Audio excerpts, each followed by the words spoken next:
August மாதம் 20ஆம் தேதிக்கான ஜீவ ஊற்று வேத தியானம் சங்கீதம் 22 வசனம் 13. பீறி கர்ச்சிக்கிற சிங்கத்தை போல என்மேல் தங்கள் வாயை திறக்கிறார்கள் என்பதே.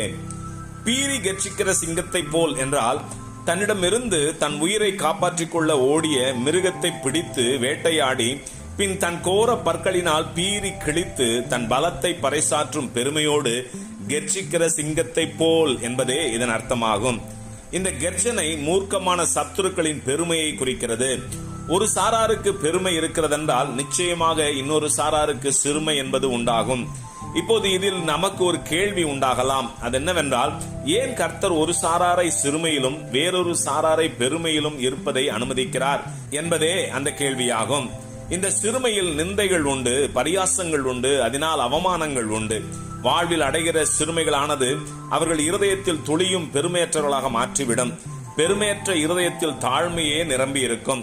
தாழ்மையுள்ள இருதயத்தார் கர்த்தருக்கு முன் தன்னை தாழ்த்துவதற்கு எப்போதும் தயங்குவதில்லை. இதன் நிமித்தம் இவர்கள் மற்றவர்களை குற்றவாளிகளாக்க எப்போதும் துணிவதில்லை.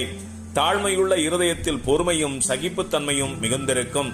ஆகவே கர்த்தருடைய செய்கை தங்கள் வாழ்வில் உண்டாவதற்காக இவர்கள் பொறுமையோடு காத்திருக்கிறவர்களாக இருக்கிறார்கள். இதையே யாக்கோபு 5:7 இப்படி இருக்க சகோதரரே, கர்த்தர் வருமளவும் நீடிய பொறுமையாயிருங்கள். இதோ பயிரிடுகிறவன் பூமியின் நற்பலனை அடைய வேண்டும் என்று முன்மாறியும் பின்மாறியும் வருமளவும் நீடிய பொறுமையோட காத்திருக்கிறான் என்று வேதம் உறுதியாய் கூறுகிறது.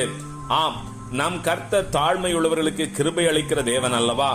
சிலருக்கு எவ்வளவுதான் சிறுமைகள் அடைந்தாலும் ஆவியில் எளிமையை அடையாமல் தன் இருதயத்தில் மண்டி கிடக்கும் பெருமைகளால் தாழ்மை அடையாதிருக்கும்.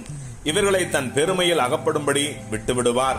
அதுபோல மற்றொரு சாராராகிய பெருமை உள்ளவர்களை அனுமதிப்பதற்கு காரணம் அவர்களுடைய பெருமைக்குரிய யாவையும் கர்த்தர் உடைப்பார்.